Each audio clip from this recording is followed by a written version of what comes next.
better at this than you are. That's fine. Take a deep breath. Give them hell at the end. You like this? Fight like hell like we do every week. You are the best here. Brett, be affirmative. You told me to get on. Info. Ready. Ready. Go slow. Green, green, green. Lock it down, lock it down. I'm destroyed, and I just got drove through like 6 times on the 14th. What the f*** is he thinking? That is the stupidest thing I've seen in my career. Literally. Everything you described is accurate. Haven't even finished the second stage yet. Half the field's wrecked. Hell yeah. 11 got it. Rowdy there, Matt. Good job, pal. Thanks, man. Good job all day. Great work, my man. Great work. Keep putting yourself in position, we'll win our share, right? We got one back today, brother. Good job. Therefore, great job, guys.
Test 1, 2. Hey, I'm here now. Welcome to Racing in the Draft. My name's Mark, and welcome to Kansas Speedway, where we have remnants of the Wizard of Oz going on out there in Kansas City this morning with hail and severe thunderstorms and wind.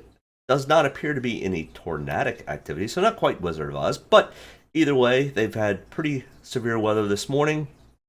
Don't think it will cause an actual delay for the start of the race, but any rubber that was laid down on the track from the truck race yesterday will potentially cause an issue and a probably definite competition caution. And I expect that probably to be 20-25 laps into the race, which could throw the running order a little bit askew. But either way, we are taking, if you are joining me, make sure you hit that like and potentially subscribe button if you like what you're hearing. Either way, hit me up in the chats if you've got any questions, thoughts, lineups that you are thinking about running and have questions about or whatever. I will do my best to answer, and just always remember, the advice is what you're getting. It's free. So don't necessarily blame me. I'm just going off of stats, data, and kind of just gut feeling. I mean, I've been doing this for a long time and have been fairly successful. So take my advice for what you get, what you paid for it. But either way, we are at Kansas for the AdventHealth 400 at Kansas Speedway. The track type is intermediate, D-shaped. Its track length is 1.53 miles. 17 to 20 degrees progressive banking in both turns 1 and 2 and 3 and 4. The race length is scheduled for 267 laps. Dominator points will be a total of 186.9, with laps led consisting of 66.75 and fast laps of 120.15. When I do my rankings, I do use track comparisons of Kansas, Las Vegas, Michigan, and Homestead, mostly leaning on Kansas and Las Vegas, and a little bit of Michigan and Homestead. This is probably, they say it's a low tire wear track, but in my opinion, it is a medium tire wear track. After the tires kind of fall off, they do kind of equalize and become a little bit more consistent, but there is definite speed with fresh tires. either way, let's get into the driver-by-driver breakdown. I will not go through all of the stats at the bottom here, but they are here for your viewing pleasure. If you want the breakdown of those, I did those on the Friday video where I actually discuss all of these. But mostly what I'm concerned with today is their starting position, their ranking that I have for them now post-qualifying and practice, and here is the amount of percentages that I will be using them in the race. But either way, Kyle Larson, 11,100, now starting from 3rd and 6th in the ranking, mostly because of where he's starting. I do think Kyle Larson has the car and the ability and does enjoy running the top side where the most speed is at this track if you're gutsy enough to run it up there. It does get a little bit squirrely up there and a little close to the wall, and that could cause a little bit of damage, but Kyle Larson is probably one of the best at that. There are a couple other drivers that we'll discuss that also do extremely well by running the top side, and they ran very well at Kansas. But either way, I have about 25 to 30% ownership of Kyle Larson today. He'll probably come in a little bit higher than that with the percentages that are based once we find out the lineups, but I think he's probably going to be between 30 and 35% owned, so I might be a little underweight on Kyle. And even though I am in his fan club for the most part, don't pay for it, but been a big fan of Kyle Larson for a long time, and this is definitely his style track. But this year's been a little bit inconsistent with Larson so far this year, but still running fairly well. So keep an eye out for Kyle Larson starting 3rd. I think he could easily be one of our potential dominators to take a look at. Chase Elliott, 10,900, starting 14th. So we've got some PD upside play here, which now gives Chase Elliott the #1 rank for this week post-qualifying. So I've got about 25 to 30% ownership of Chase Elliott, about the same as I do as Kyle Larson. There's just a lot of guys that are starting up front that potentially have got some PD upside from, lower teens that could easily find themselves a top 3 or top 5 position. And I think Chase Elliott is definitely one of those, and he's been very, very consistent all year this year and has always done fairly well with the Draftkings numbers. So with that all said, I've got about 25 to 30% ownership in Chase Elliott. He probably will come in about that much owned, maybe a tick more, but there's a lot of other guys that are going to be really, really chalky that had issues in practice and had to go to backup cars or just didn't qualify as well as they had practiced. And Chase Elliott probably easily is a top 10, top 5 driver for today. Martin Truex Jr., 10,400, starting 9th. Probably going to finish where he starts. He could potentially even get up to running a top 5 position, but Toyota this year has they've had early speed and early run speed. The late speed, unless they're out front, just doesn't seem to be there for Toyota this year. So I'm taking Martin Truex Jr., ranked him about 7th, and I've got about 15 to 20%, and I think that's probably where his ownership is going to end up falling. Denny Hamlin, 10,200, starting 18th. Denny had trouble during practice and qualifying. He has to go to the rear of the field for unapproved changes, so he is stuck with the starting spot of 18th and will start, I think, 33rd on the field today, but Draftkings will have him starting at the 18th position. 13th on the power ranking, and I'm fading Denny again. And once again, if you've watched my videos in the past, I will continue to fade Denny until he just proves me wrong and becomes more consistent. They've just got lots of issues either going on with Denny or with Toyota or with Joe Gibbs Racing that they can't seem to work out with that 11 team. So I'm holding off. He probably will be much heavier owned than that. I'm thinking somewhere in the 10 to 15% range, but I wouldn't blame you for taking him, and I wouldn't blame you for fading him also. Next in line here, William Byron, 9,900, starting 13th, right there with his teammate Chase Elliott. Second on the power ranking, and I'm going to have about 30 to 35%. William Byron just has better running speed and tends to find himself up towards the front, so we've got potential dominator points and some PD upside play with William, and I think he's going to be extremely determined after getting kicked out of the lead last week by Joey Logano. Make sure you hit me up in the chat section if you've got any questions, thoughts, if you think I'm absolutely crazy with some of my thought processes, which is perfectly fine. You can have that opinion. And always love the fun debate on what you think may be a better play. But if you've got questions about your lineups, either with DraftKings or NASCAR Fantasy Live, make sure you hit me up. I'll be more than happy to try to answer those.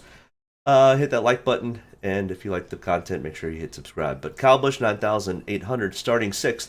I really, really think Kyle Busch potentially could be one of the cars to beat for the win today.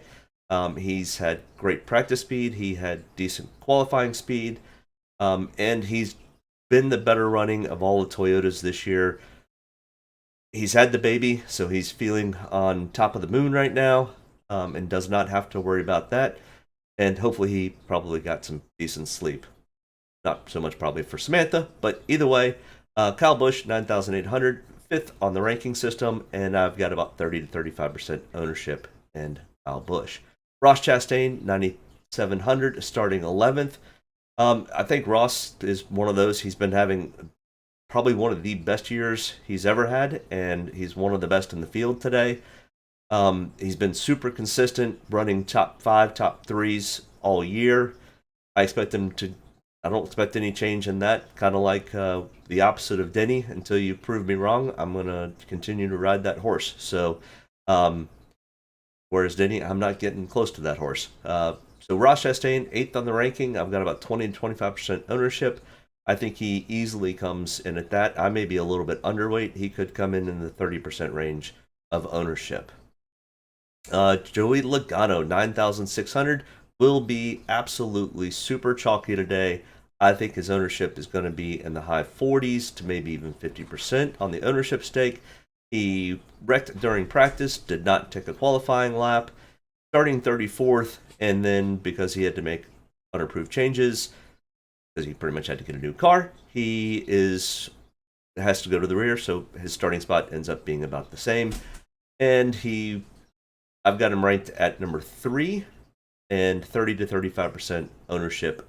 I expect him, I'm probably underweight, but I play mostly tournaments, and you always don't typically want to take all the chalk, even though chalk has been kind of the way to go this year. So I definitely did not fade him by any means. I think he is still going to be one of the top points getters, at least in DraftKings. Now, if I'm playing Fantasy Live, I'm probably going to sway away from Joey. Just there's too much risk trying to come through the field. And, he wrecked for a reason. He got loose coming out of the corner and wrecked his car on his own. So, Joey Logano, I still think, is a great PD play and will have a decent amount of ownership. Alex Bowman, 9,300, starting 8th. That's kind of where he was running most of the Vegas race. And he finished 11th here in the fall race last year. I'm not fading him completely, but I probably am a little bit underweight on Alex. Ranked 9th, and I've got 10 to 15% ownership. Hey, if you have any questions, make sure you hit me up in the chat. I'd be more than happy to discuss any of your thoughts. Ryan Blaney, 9,100, starting 10th, 11th on the ranking system, and I've got about the same amount of ownership as Alex, 10 to 15%. This just isn't Ryan Blaney's best style track. He doesn't do bad. He doesn't do great. His average finish here is 21.2. Now we've got a new car and new tires and everything else. I expect Ryan Blaney to probably finish better than his average finish, but starting 10th, not fully in love with it. All right, next in line, here's my second pick potentially for a win and getting his first win. Tyler Reddick, he has been right there and so close so many times, and this track is very, very, it plays into the way Tyler Reddick likes to drive. Kind of like Kyle Larson, he loves to run that high line. It's the fastest way around. It's a little tricky up there, a little dangerous, but I think Tyler Reddick easily rips the top line. And starting second, he's going to battle with Christopher Bell very early.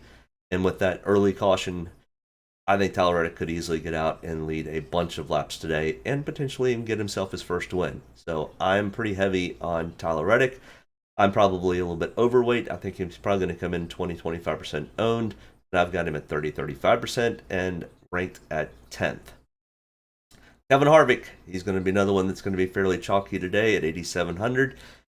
He's got great average finish. He finished third here in the fall race.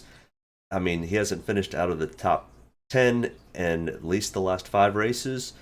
So I expect a lot of movement upwards for Kevin. Now, he has not been the Kevin that we have known and loved in the past, but I expect Kevin to run much better than 23rd. I think he may even find himself as a top 10 driver, which will be enough to get a lot of PD upside and finishing position. So I've got him ranked 4th, and I've got him 20-25% owned. And make sure you hit me up in the chat if you have any questions, and we'll be more than happy to discuss any lineups or any thoughts that you've got. Christopher Bell, pole sitter, and he was the pole sitter in Las Vegas also, so fastest at both these 1.5-mile tracks. Now, same thing. I don't always love the pole sitter, and that has kind of come back to bite me a little bit this year, but I will still stand behind it that the pole sitter has nowhere to go but down. Unless he just goes out like Joey Logano did last week and leads a ton of laps, has a ton of fast laps, and ends up winning the race, then it kind of comes back to bite you. So I'm not fading, and I think Christopher Bell will probably run right into this 15, 20, 25% ownership range. He has been one that's been knocking on the door as of late in the last 3 or 4 races. So I think Christopher Bell's kind of on a hot streak right there with Kyle Busch. So out of those 2 Toyotas, I think these 2 may end up having something to deal with. But I think Tyler Reddick is going to have something to say about that. So I've got him ranked at 20th, mostly because of his starting spot, 20-25% ownership. Austin Dillon, 8,000, starting 21st. Lots of PD upside play for here for Austin. I think he is easily, potentially, at least a top 15, if not a top 10 car. He has shown good speed at 1.5-mile tracks. Right there with Tyler Reddick. He runs a little bit different line, doesn't quite run that high line as Tyler, but 17th on the ranking, and I'm going to have about 20-25% ownership and Austin Dillon. Chase Briscoe, 7,900, starting 12th. He earlier in the year, he had great speed and did really well, and he's kind of faded off from that a little bit towards the middle part of this year.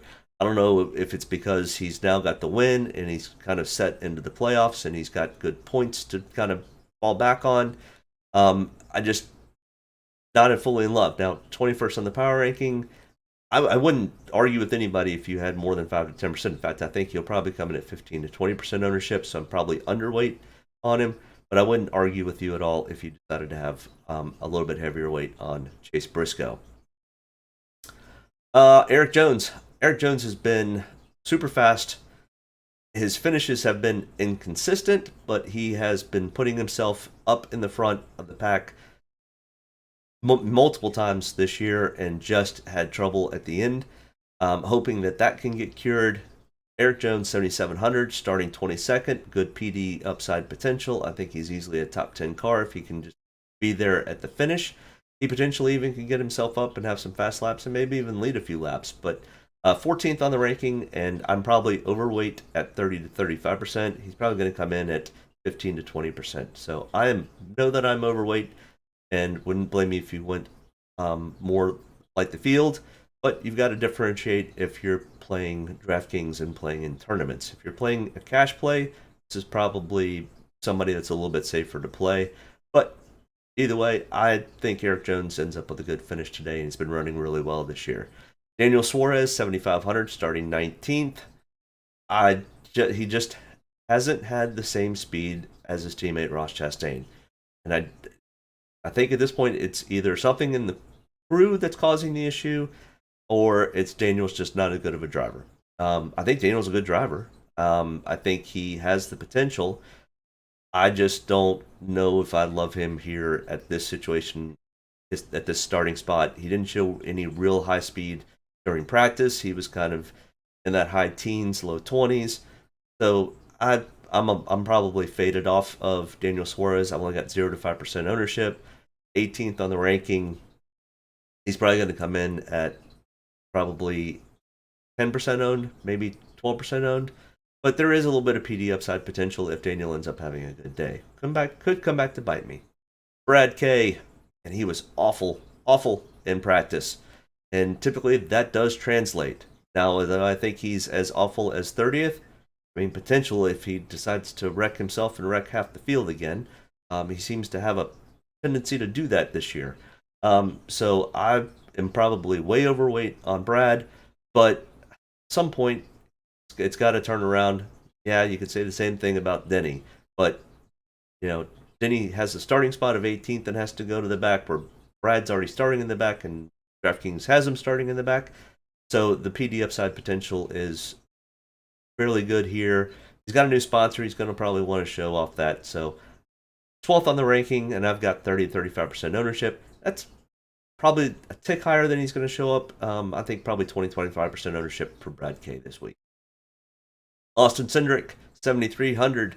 I knew he'd be fast, and I actually even betted him to win the pole, and he just missed out. Christopher Bell got that from him, but starting fourth, he had pretty good practice speed and had really good qualifying speed.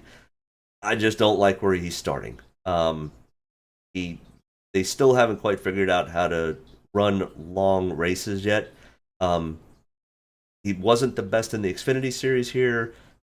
Finished 22nd in the one start that he did have here. 28th on the rankings. I just don't like his starting spot. I think he potentially is a top, probably in the teens is where he ends up finishing up, but that's going to cost you too many points. And I'm fading off of Austin Cindric. He just qualified too high. Outkicked his coverage. Eric Almirola, 7,200, starting 7th. This is just not Eric's best style track. Eric does much better on the short technical tracks. This is much more of just a high-speed intermediate track. He's running well this year, but starting 7th, there's no real PD upside potential here. I don't think he finishes in the top 5. In fact, I think he probably finishes in the teens. Maybe punts at a top 10, but that's not going to be good enough to get into the optimal lineup or potentially the cash lineup. 23rd on the ranking. I'll have 5-10% ownership on Eric Rolla. Hey, make sure you hit me up in the chat if you've got any questions or any thoughts. I see a few of you all out there. I appreciate it. Make sure you hit that like button, and would love to chat with you about any of your lineup questions. Kurt Busch here, 7,100, starting 5th. And I'm not sure what to do with Kurt. He kind of, in my opinion, now kicked his coverage a little bit, but he's got the new Michael Jordan paint scheme this weekend. He runs fairly well here. Finished 4th in the fall race last year. 16th on the ranking. I'm probably overweight. In fact, I know I'm overweight on Kurt. He's probably going to come in at 15-20% ownership. But Kurt was fast in practice. He was fast in qualifying. He unloaded fast. If he can just keep his car underneath him, he could get himself at least a top 5, maybe even a top 10, which might be good enough to make the cash lineup. Not real sure, but either way, I'm overweight on him. I do know that, and I would probably be better to have 15% ownership on him, but I just gut feeling I think he runs well today. Ricky Stenhouse Jr., same problems as Joey Logano. Ended up having issues in practice. Did not take a qualifying lap, ends up having to go to a backup car, so starting 36 and is also penalized by going to the rear. 6,800.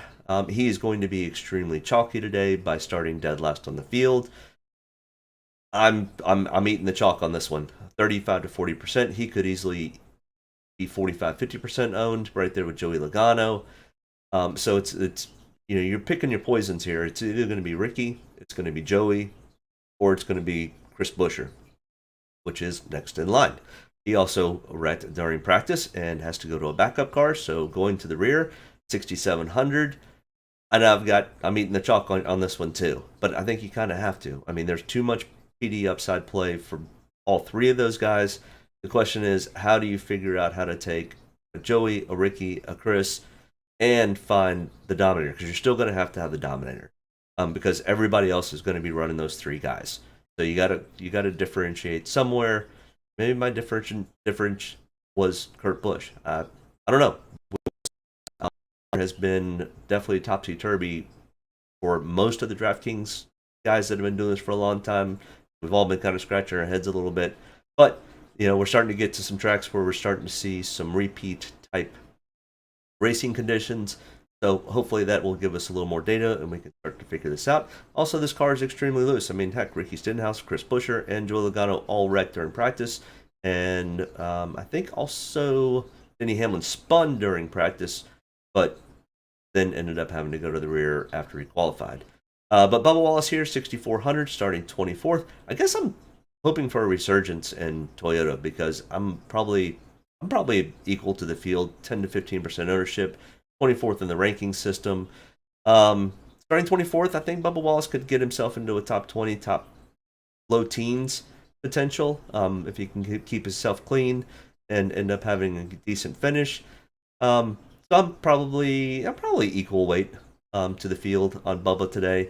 He's got some PD upside potential if he can get himself to the end of the race. Cole Custer, 6,200, starting 16th. Sorry, Cole, you outkicked your coverage on this, buddy.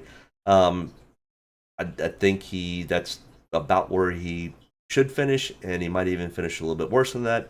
So no real interest, no real chance of a PD upside. I don't think Cole Custer is a top 10 card today. That could come back to bite me, but I just, personal opinion, there's nothing that shows me that he has top 10 potential. He's only finished 1 out of the 4 times in the top 10. I mean, he's finished 3 times in the top 20, but I just don't like Cole Custer's starting spot. If he were starting 27th, 28th, I would probably have more ownership. Same thing here with Justin Haley, starting 15th, 5,900. I think Justin Haley also just outkicked his coverage.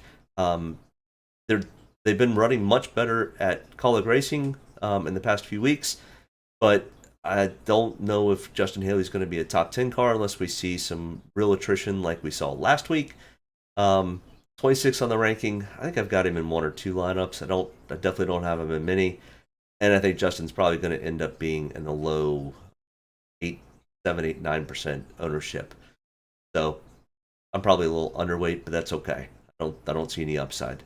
Now, Noah Gragson, his teammate, starting 28th. Now, Noah doesn't have a ton of experience in the Cup Series, but he runs this type of track fairly well, loves running the top line.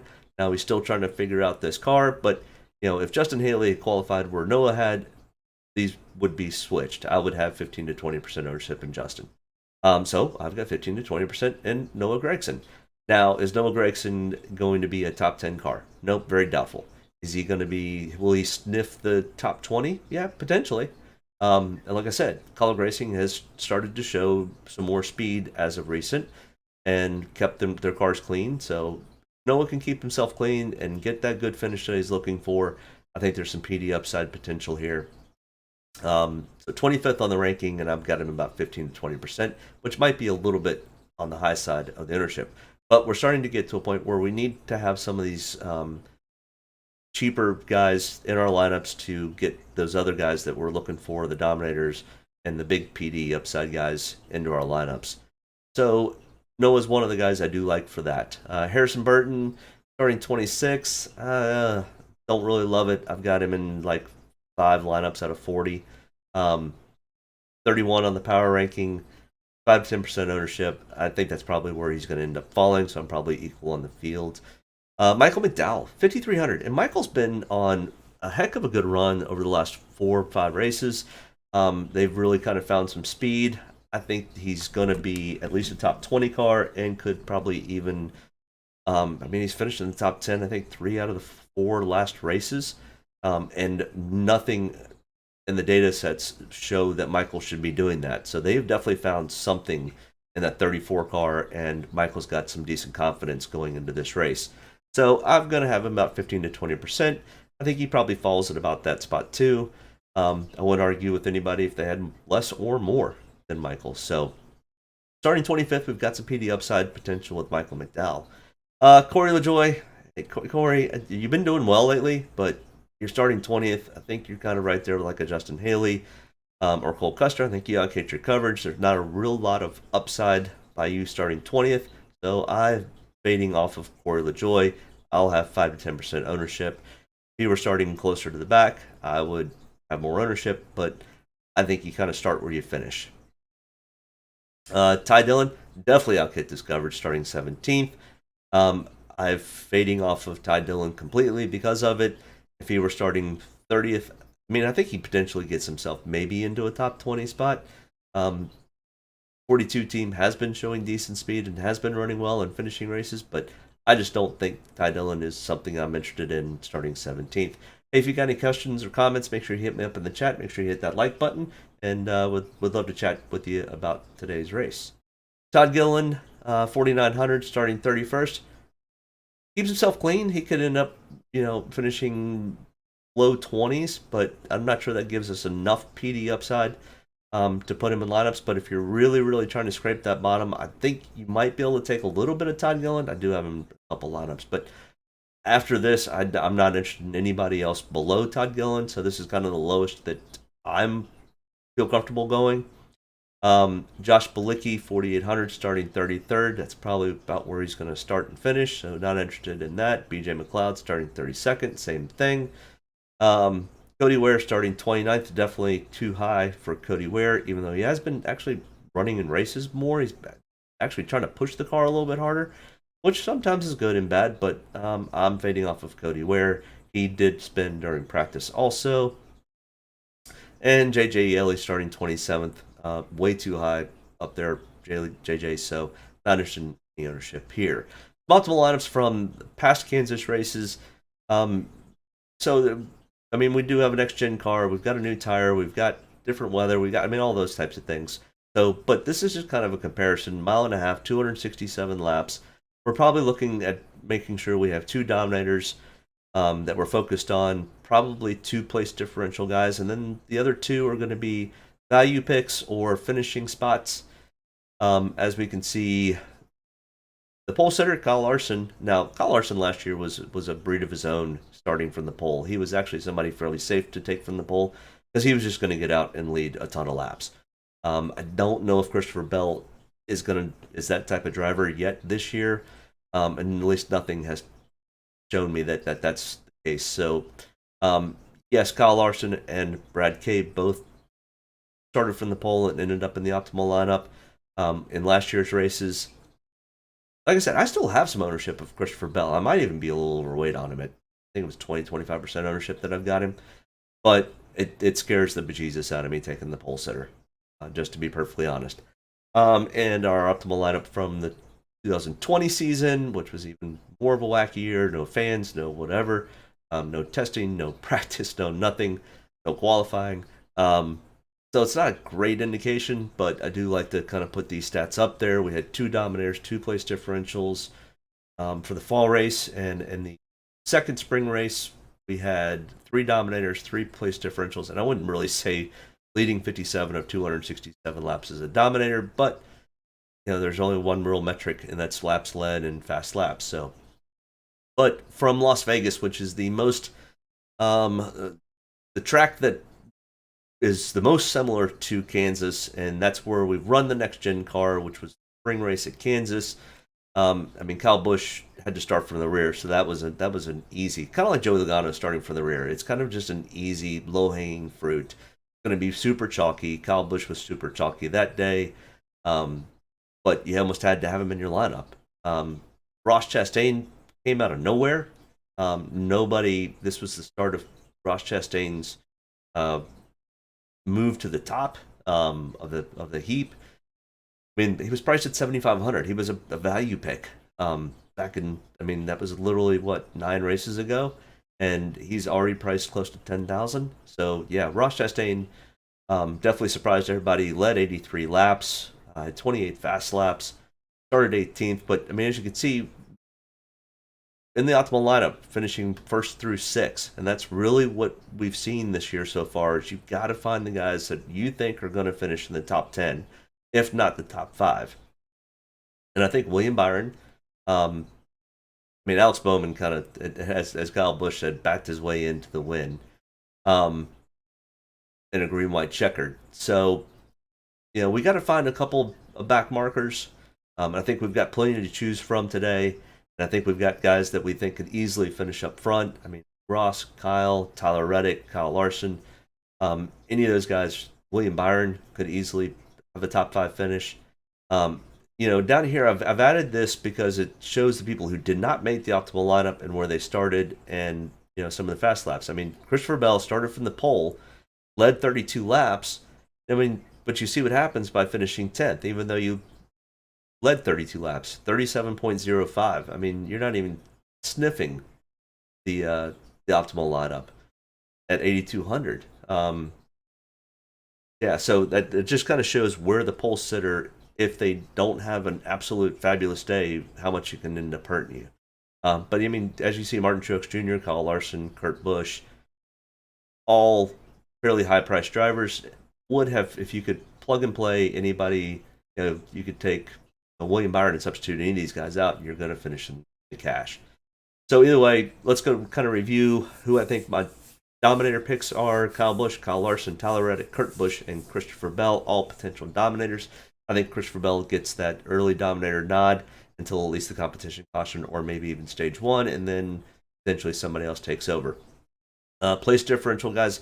I mean, all these guys are going to be fairly chalky, especially Joey Logano, Chris Buescher, and Ricky Stenhouse Jr. I think Kevin Harvick ends up being probably fairly chalky, starting 23rd.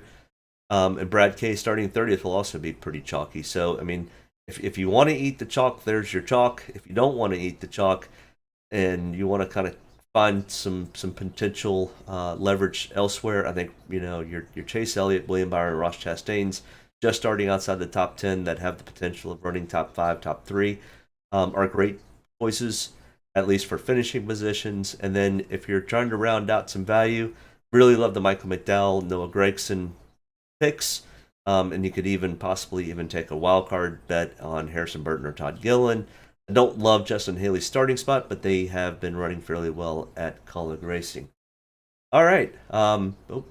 Either way, I appreciate you joining the live broadcast. My son's baseball tournament out of town got canceled, so I'm back home doing this live video, but they are having a baseball game today that starts at 1 o'clock Eastern, so don't see anybody hit me up in the chat.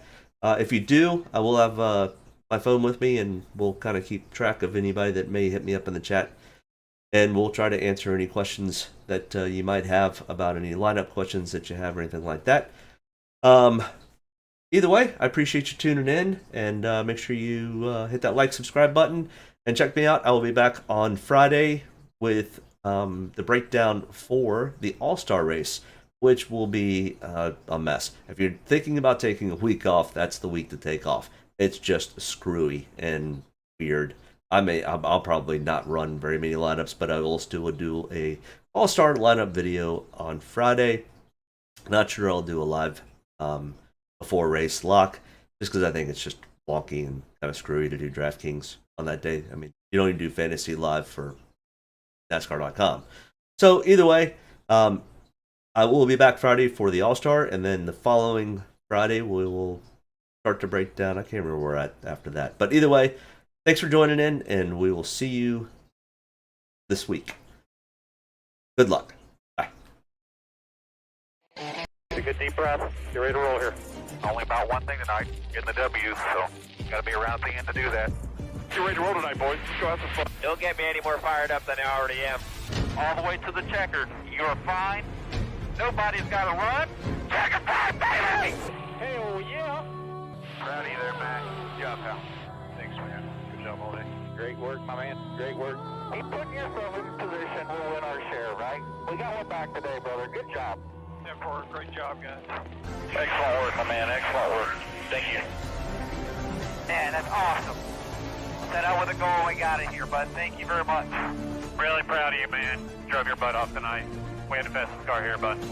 Probably killed our deal there. Just feel like I gave one away. Yeah, boys. Way to rebound. Great job. Great job, bud. Really good job. Appreciate you hanging in there with us all weekend. What a weekend. Good job. Thank you.